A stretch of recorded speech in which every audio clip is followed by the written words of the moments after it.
Hello friends, here is another Ladybird book by Wills and Hepworth. This one is called Great Inventions, a Ladybird Achievements book.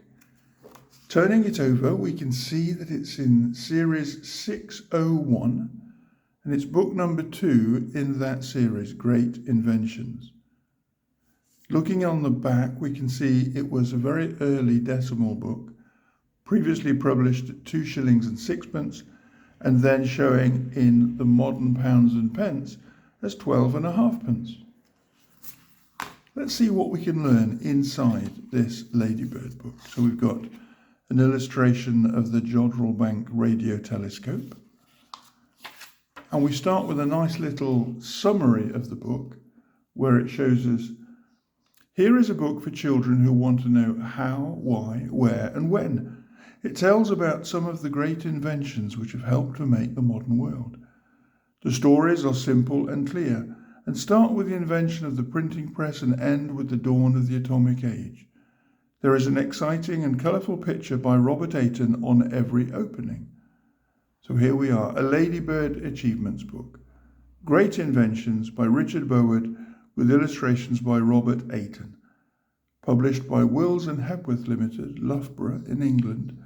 First published in 1961, but I think because of the pricing on the back, we can see that this is a very early book in the years of decimal coinage in England at the very start of the 1970s.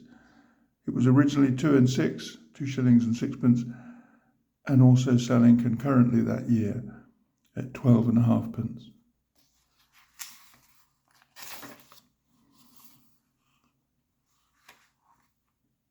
The printing press. This book is printed. Thousands of children have a copy, and the words and pictures in each are exactly the same. But there was a time when every book had to be written by hand, and every picture drawn and painted. If you think for a moment, you will understand what a tremendous difference the invention of printing has made to the world. Printing was invented by a German, Johann Gutenberg, who printed the Bible in 1456. They knew about printing 1,000 years ago in China, but before Gutenberg it was only done by cutting out all the letters on the page on one block of wood. Quick printing began when Gutenberg had the idea of cutting letters on small blocks of metal, which could be used again and again, fitted into a frame. This is called movable type. The art of printing spread quickly. The first English printer was William Caxton, who set up his printing press in Westminster in 1476. Caxton was the first to print books in his own language, which is English. Before him, all printed books had been in Latin. Caxton translated foreign books into English, and he also printed the books of English authors, including the great poet Chaucer, and so he helped to form the English language. In 15 years, Caxton printed more than 100 different books.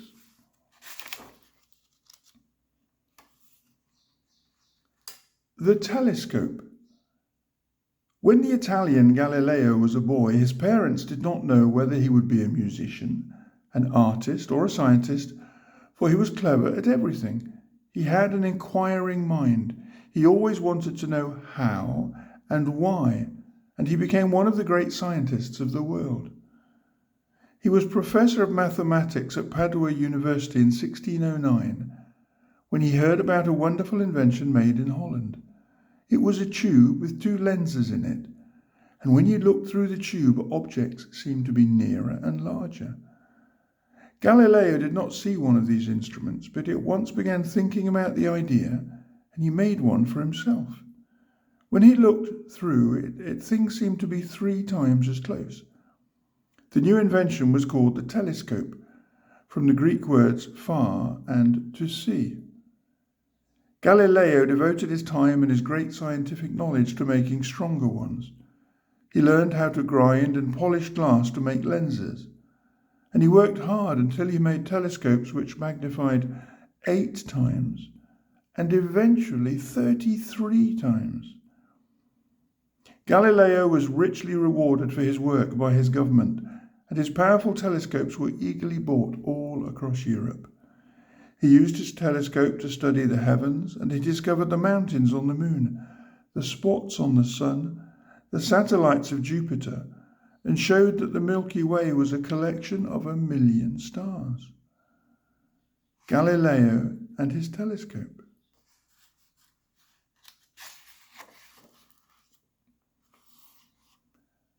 The sextant and the chronometer. If you were at sea on a long voyage far from sight of land, how would you find out exactly where you were?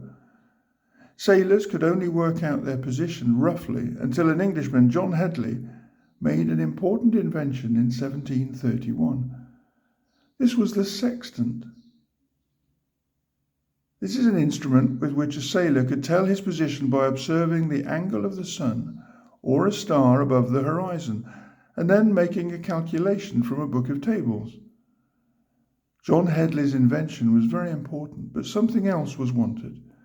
To find out the exact position, the sailor had to know the exact time in England. Time changes as you travel around the world, and no clock or watch was accurate enough. A very special kind of watch was needed. The problem was solved by another Englishman, John Harrison. He spent many years making a very accurate watch called a chronometer.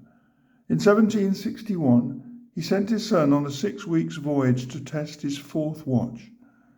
When he arrived in Jamaica, the watch was only 5 seconds wrong.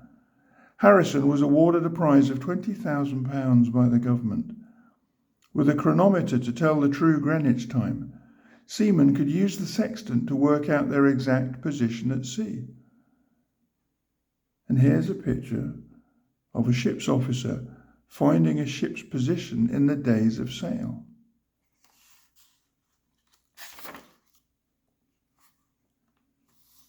Spinning and weaving. Have you ever thought that cotton is made from fluffy plants and wool from the coats of sheep? For thousands of years, mankind has made thread for weaving into cloth from short pieces of wool, flax, cotton, and other things teased apart and spun together into thread. Spinning was always done by hand with a spinning wheel until, in 1764, a Lancashire weaver named James Hargreaves made a famous invention. The legend is that he thought of it when he knocked over his wife's spinning wheel and saw the wheel spin around. His idea was to make a machine which would spin several threads at once. He worked very hard at the problem and made a machine which could spin 8 threads and then 26. It was called the spinning jenny. 3 other inventions followed within 20 years, which together were to make Britain a great industrial country. 4 years after Hargreaves invented the spinning jenny, Sir Richard Arkwright made a spinning machine driven by power, first by a horse and then by a water wheel. The 2 inventions were combined by Samuel Crompton in a machine called the spinning mule. The 4th invention was made by the Reverend Edmund Cartwright in 1785. This was the power loom. Until then, cloth was woven on hand looms, but Cartwright invented a way to do it with machinery. Factories were built and the new machines installed. Britain sold cloth to foreign countries and soon became the richest country in the world. And here's a picture of James Hargreaves getting his great idea after having accidentally knocked over his wife's spinning wheel.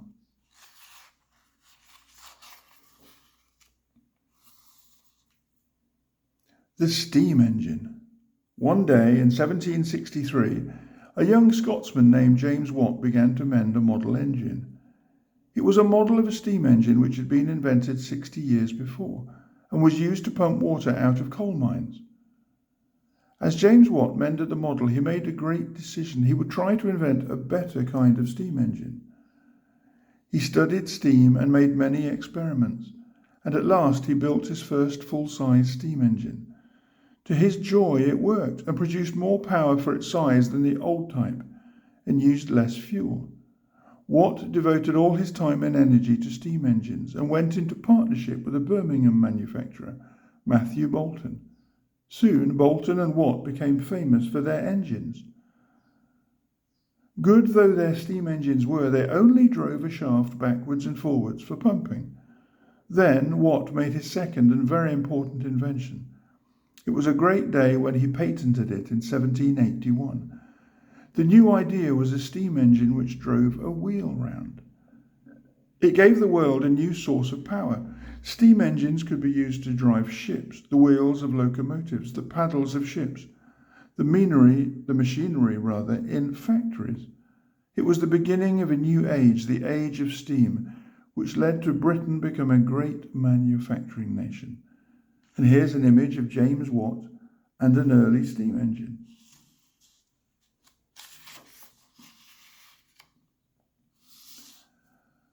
The railway engine.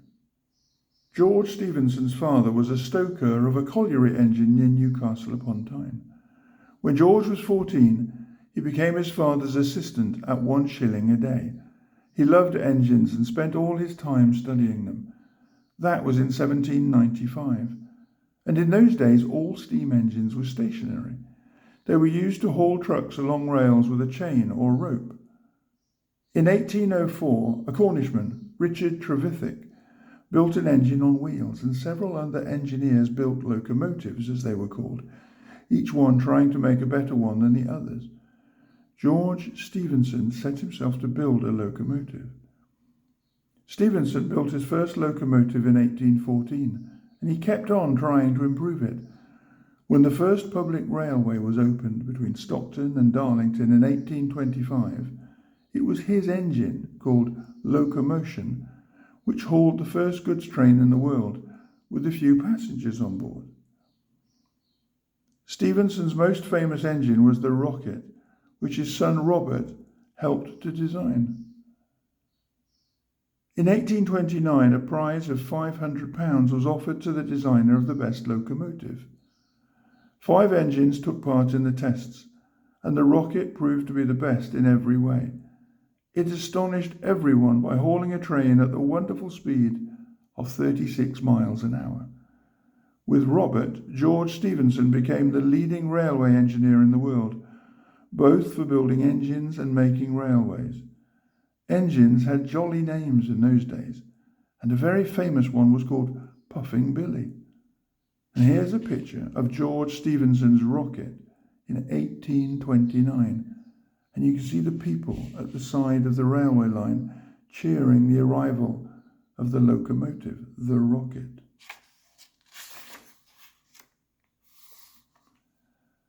The steamship. When James Watt perfected the steam engine, men naturally turned their thoughts to using it for ships. One of the earliest successful steamships was built by an American, Robert Fulton, in 1807. She was called Claremont, and she was driven with paddle wheels on each side, but she had massive masts and sails as well. Her first voyage was up the Hudson River from New York to Albany, and her average speed was just over 4.5 miles an hour. Sailors were naturally scornful of a ship driven by a steam engine. Sailing ships were graceful, and with a good wind they were fast. The early steamships were neither graceful nor fast, but the men who believed in them persevered. The first ship to cross the Atlantic entirely under steam was the Sirius in 1838. More and more steamships were built, all with paddle wheels and with masts, so that they could use their sails as well. In 1840, the Cunard Company built 4 steamships for a regular service to America. The sailors who had mocked at the idea of engines and ships were even more scornful when it was known that an iron steamship was being built. Everyone knew that wood floats and iron sinks, but the new iron ships did float, and in 1844 the Great Britain was launched at Bristol. She was the largest ship in the world and was built of iron. Instead of paddle wheels, she was driven by a screw. She still had sails with 6 masts. It was the Great Britain which proved that the day of the steamship had come. And on this page we can see an early steamship with paddle wheels.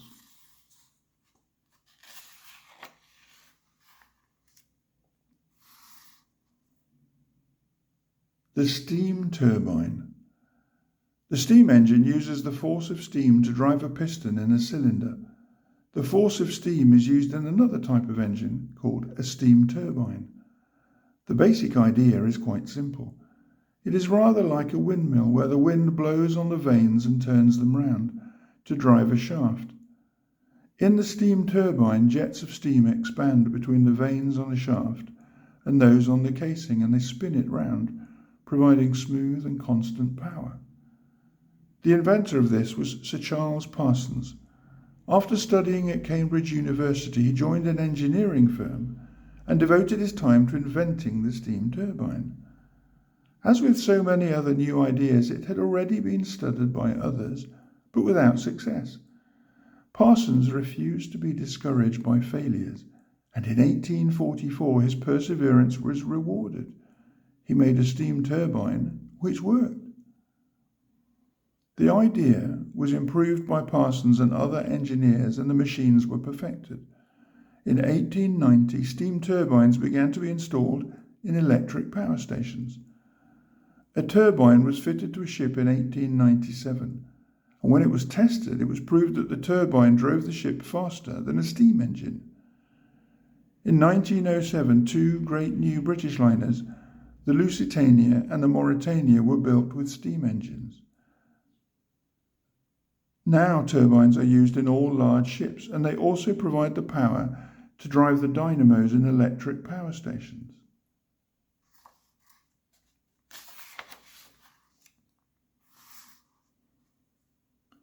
The Davy safety lamp.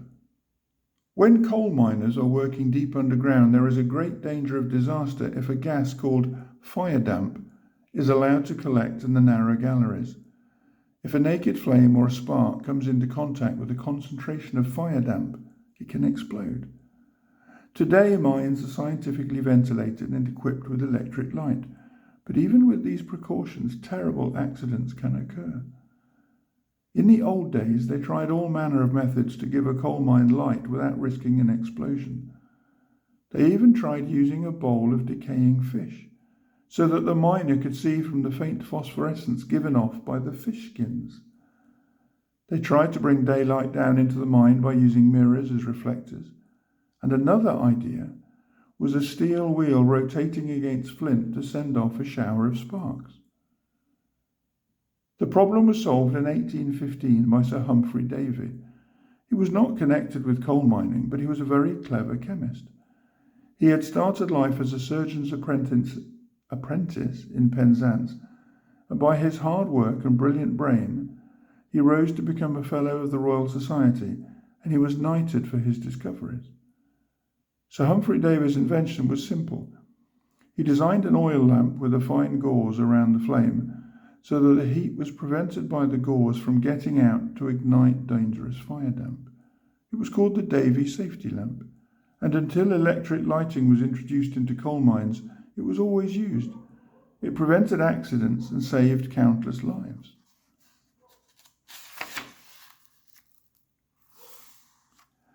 The sewing machine. Imagine that you are watching your mother sewing carefully by hand, and that you have the idea of inventing a machine for sewing. How would you set about it?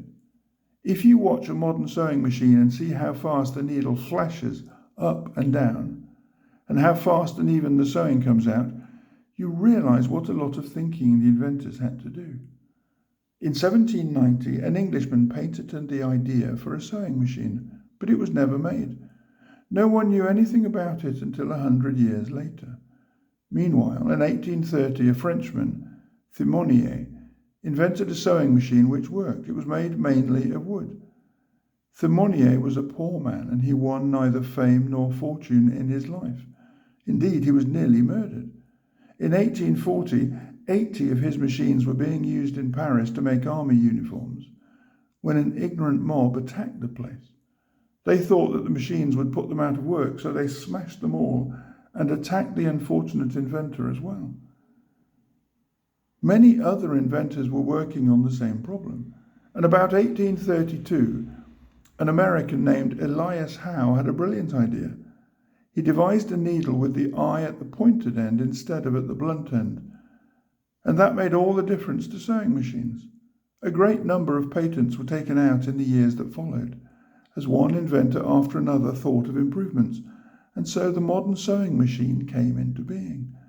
Think of all the time that invention has saved. And here's an illustration of the Paris mob wrecking the first sewing machines, the ones that had been invented by the Frenchman Thimonier. Electricity. Man has known of the existence of a mysterious force called electricity since ancient days.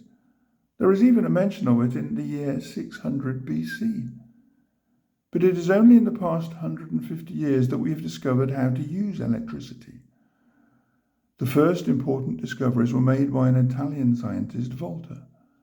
In 1800, he made batteries. These gave out electricity, but it was a British scientist, Michael Faraday, who made the greatest discoveries. Faraday was the son of a Yorkshire blacksmith who moved to London, where young Michael began his working life as an errand boy to a bookbinder. But his one interest was science. In 1812, when he was just 21, he wrote to the famous Sir Humphrey Davy and was made his assistant. He was so successful that when Sir Humphrey died, Faraday succeeded him as professor at the Royal Institution. Faraday made a number of important discoveries in chemistry, but his greatest work was on electricity. He studied the work of previous scientists and spent 20 years experimenting to find out how to make electricity. It was in 1831 that he had his greatest success. With simple apparatus consisting of a magnet, a copper disc and some wire, he made or induced an electric current. It meant that this magic force could at last be produced at will. It was the beginning of the dynamo or electric generator, which produces the electricity used for power and light throughout the modern world. And here's an illustration of Faraday working in his laboratory.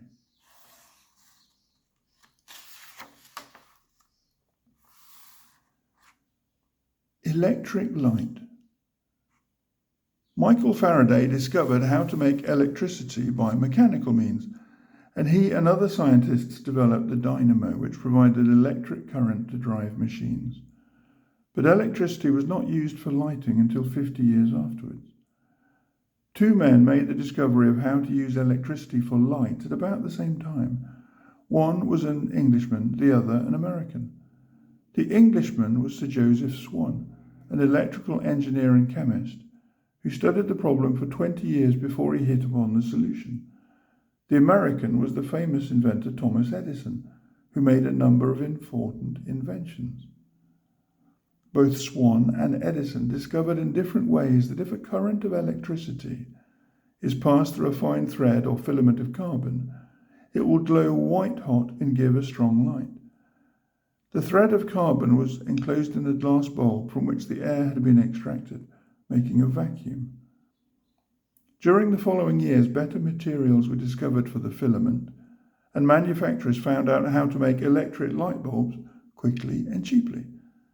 Power stations were built in towns to supply the electricity, where the great machines hum as they send the current by cable and wire to nearly every home in the land.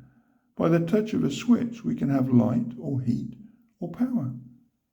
And here we've got the illustration of the generating room inside an electric power station.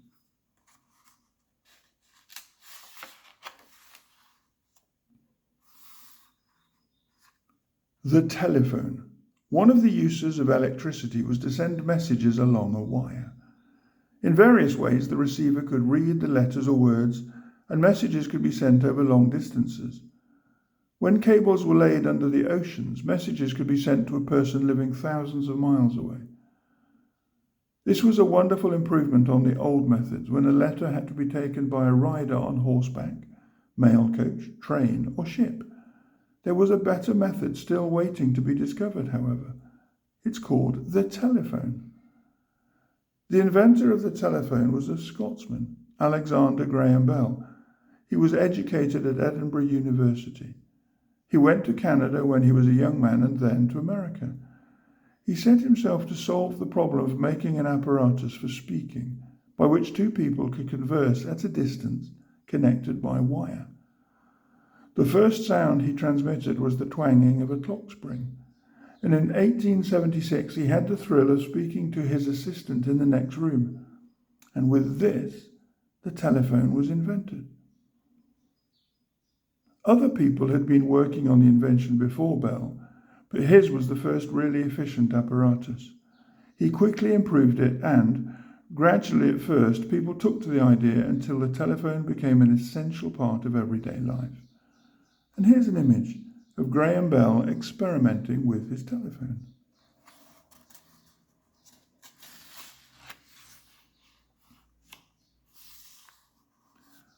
Wireless telegraphy. It was a Scotsman, Clerk Maxwell, who made wireless possible. He was a mathematician, and in 1863 he worked out, entirely by mathematics, that wireless communication must be possible. The next step was taken 25 years later when a German, Heinrich Hertz, made experiments which proved that Maxwell's theory was true. Other scientists worked on the problem, and in 1896, Guglielmo Marconi, a 20-year-old Italian, discovered how to send signals by wireless. He made many experiments, and in 1901 he succeeded in sending signals across the Atlantic to America. This wonderful invention was quickly adopted, especially at sea. Ships could send and receive messages and were ever ready in an emergency to send a distress signal, SOS. The next problem was to transmit the human voice by wireless. Clever men all over the world made countless experiments, and gradually the problems were solved. The most important part of the invention was the wireless valve. Transmitters and receivers were improved, and it became possible to transmit the human voice, music, and any sounds. Wireless telephony, which we now call radio, was invented. And in this picture, where water's coming into a ship, a wireless operator is sending the message SOS, which is a message that ships and anybody in an emergency can send to say where they are and ask for help. Here's a good one, the bicycle. The bicycle first became known as a means of transport when the hobby horse, as it was called, was shown at an exhibition in Paris in 1818. It was a wooden frame with 2 wooden wheels and no pedals, and the rider pushed himself along with his feet on the ground. It was in 1839 that the first real bicycle came into being. A Scottish blacksmith fitted his hobby horse with pedals, rather like stirrups. He rode it for many years and was once prosecuted for furious riding. The next important development was the French velocipede. It had the front wheels slightly larger than the back one, with pedals on the front hub. It could not have been very comfortable because it was called a bone shaker, but it was very popular, especially in Britain. After the bone shaker came the penny farthing, so called because the front wheel was much larger than the back. An important feature was the use of steel wheels instead of wood and solid rubber tiles. The modern bicycle began with the safety bicycle, which had pedals and chain as it does now. The first of this type was made in France, but the best early model was Lawson's, made in 1873. When the safety bicycle was given pneumatic tyres, ball bearings, a free wheel and better brakes, it became the bicycle that we ride today. And here we've got illustrations of a horse and carriage, but also of the bone shaker and the penny farthing.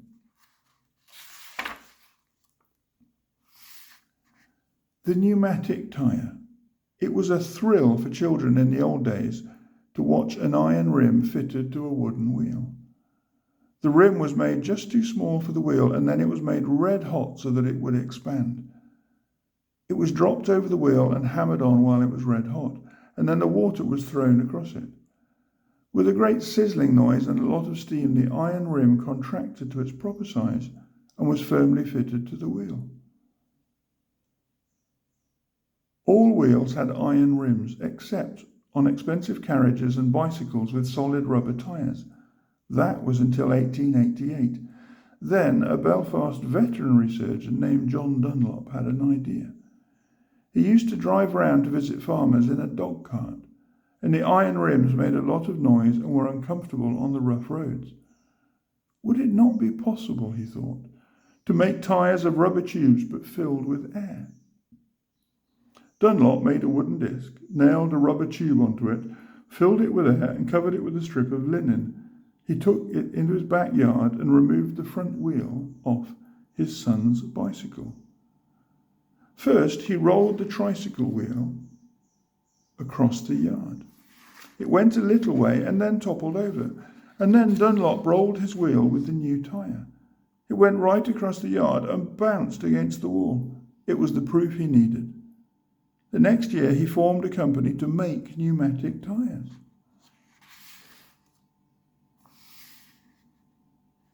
The internal combustion engine and the motor car. The first motor car of all was made in 1875 by an Austrian called Siegfried Marcus. He used the internal combustion engine, which was gradually being perfected.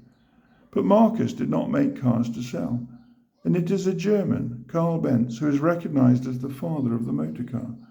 Benz made motor cars for sale in 1885 with another German, Gottlieb Daimler, and they became the pioneers of the motor industry.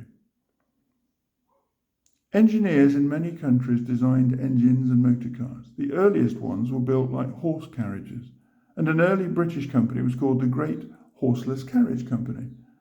They looked like carriages with large wheels and engines underneath the floorboards.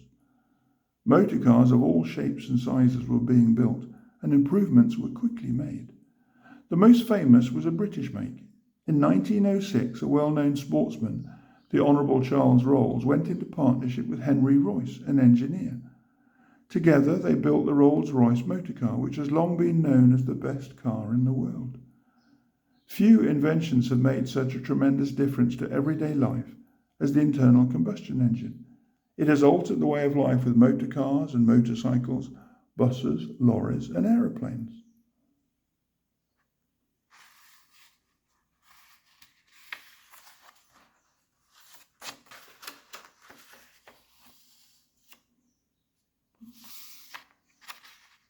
While Daimler, Benz and others were working on the internal combustion engine to drive their motor cars, others were trying to develop a different kind of engine. In the petrol engine, the compressed petrol gas is exploded by a spark, and this drives the piston in the cylinder. In the other kind of engine, air is compressed in the cylinder, becomes very hot, and when fuel oil is injected into it, it explodes without a spark to set it off.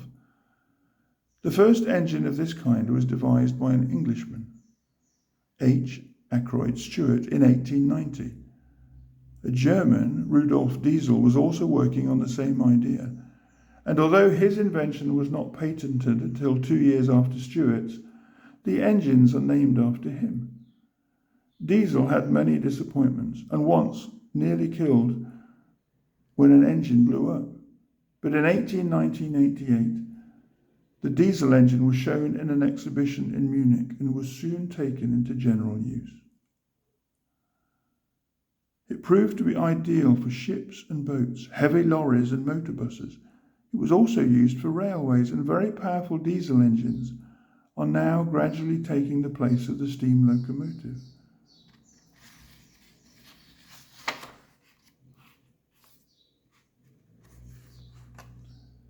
The aeroplane.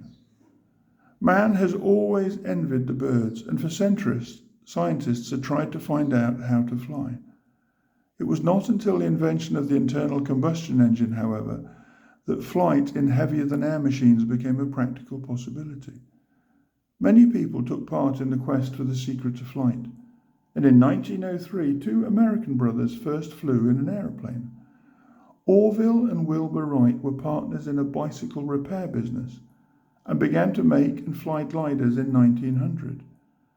In due course, they modified a motor car engine to drive a propeller and fitted it to a specially adapted biplane glider. They first flew their aeroplane on December 17, 1903, a great day in history. They made 2 flights each, the first of 12 seconds, the second and third longer, and the fourth lasted nearly a minute, which covered 852 feet. They kept on improving their machines until in 1908, Wilbur flew for an hour and 20 minutes. Other enthusiasts made use of the knowledge gained by the first flights, and aeroplanes were made and flown in England, France, and America. In 1909, a Frenchman, Louis Blériot, made history by flying the English Channel from Calais to Dover. With the outbreak of war in 1914, a great emphasis was given to flying, and the aeroplanes of 1918 were much in advance of the flimsy machines of 1914.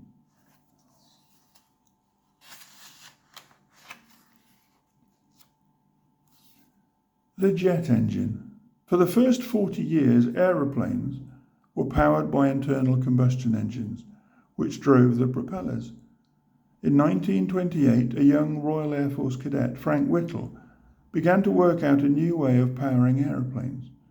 It was to do away with propellers and to fly the aeroplane much faster with a jet engine. He worked at his idea, and when he was an officer and studying at Cambridge in 1935, he patented his invention of the jet engine. The jet engine works on the same principle as a rocket. Air is drawn into the front of the engine and is burned with paraffin. The gas so formed expands violently and rushes out of the back of the engine in a jet and propels the aeroplane forward with great power. Other engineers were working on the same idea, especially in Germany and Italy. But Whittle did not know this.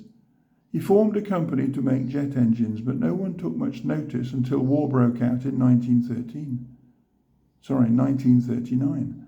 That made all the difference. The government took up the idea and the jet engine was developed urgently. Before the end of the war, fighters were flying at high speeds powered by jet engines. After the war, jet engines were developed further. Jet-powered aeroplanes have flown at more than 1,500 miles an hour, and giant jet-engined airliners can fly at speeds that were never dreamed of by the pioneers of flying 50 years ago.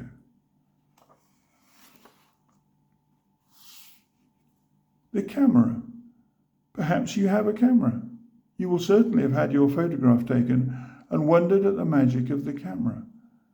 Many people had a hand in inventing photography, but the credit is given to an Englishman, William Fox Talbot. He took a photograph in 1835. Many other inventors worked at the idea, and the most important was the Frenchman, Daguerre.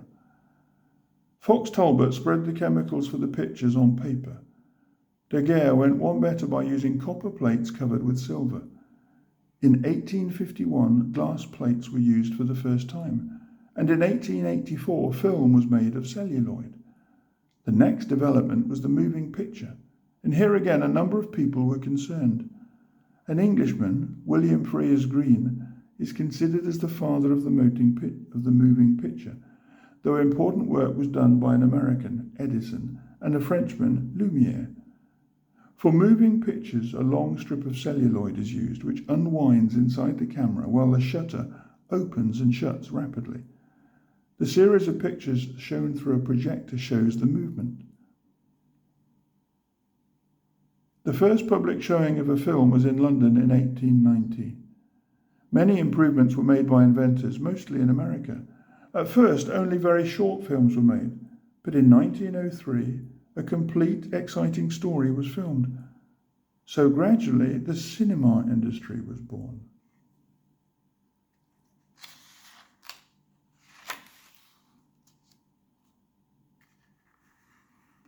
Television. In 1922, a Scotsman named John Logie Baird assembled some rather odd apparatus in his bedroom in a Hastings lodging house. He had his washstand for his workbench, a tea chest, an electric motor from a junk shop, 2 lenses from cycle lamps, a torch, parts of a dismantled army radio, and some wire. He also had string, glue, and sealing wax. Baird had gone to live in Hastings because he was ill. He was poor and he had no job. Yet he had set himself the task of inventing an apparatus which would send many pictures by radio, television. It was a problem many people were trying to solve. Baird was not daunted by his many handicaps, and he persevered stubbornly with these meagre materials. For 2 years he had no success, but he kept at it, and at last he was rewarded. One day he transmitted the picture of a Maltese cross over a distance of 3 yards. He moved to London, and after overcoming many difficulties, he had another success. He transmitted the image of a boy's head from the camera in one room to the receiver in another. A few months later, members of the Royal Institution went to see the invention, and it was proved to be a complete success. On September 30th, 1929, the BBC gave its first television broadcasts using Baird's system.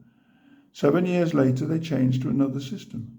But the young Scotsman in the Hastings boarding house had achieved his dream, and he is honoured in Britain as the father of television.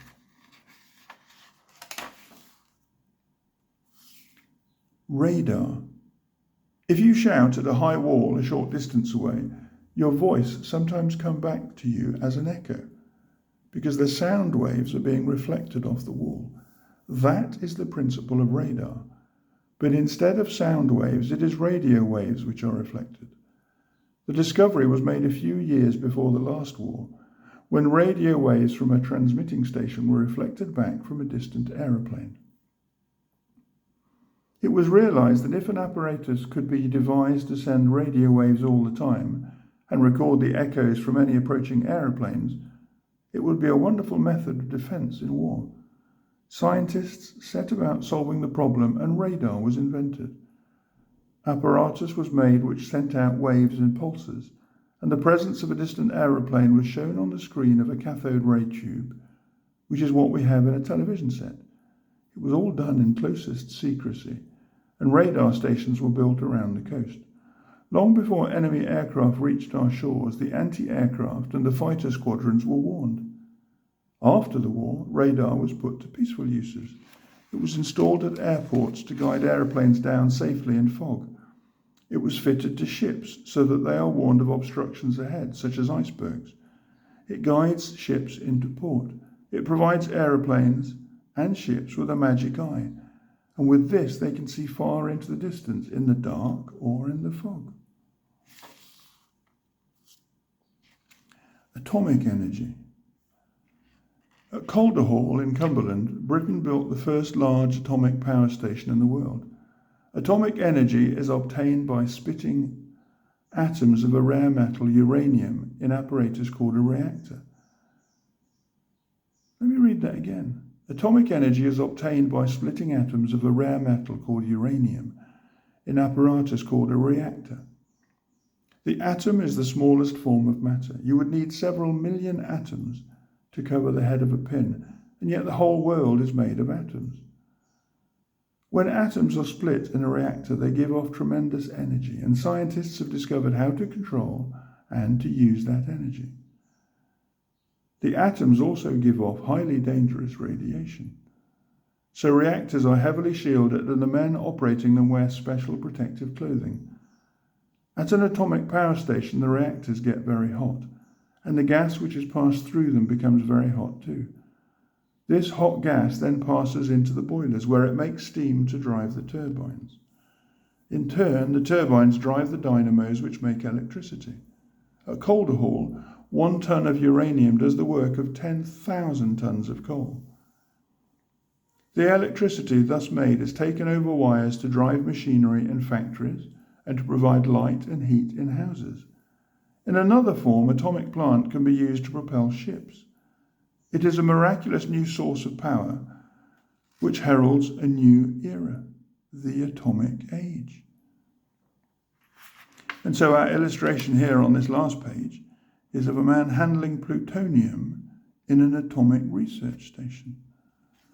Well, that's been a very interesting guide for you and I, looking at great inventions and how they have made things better and easier for all of us in many places around the world. Great Inventions, a Ladybird achievement book. I've enjoyed reading it, and I absolutely hope that you've enjoyed learning about some of the things that are around us in life every day. And now we know how they were created, invented, and developed.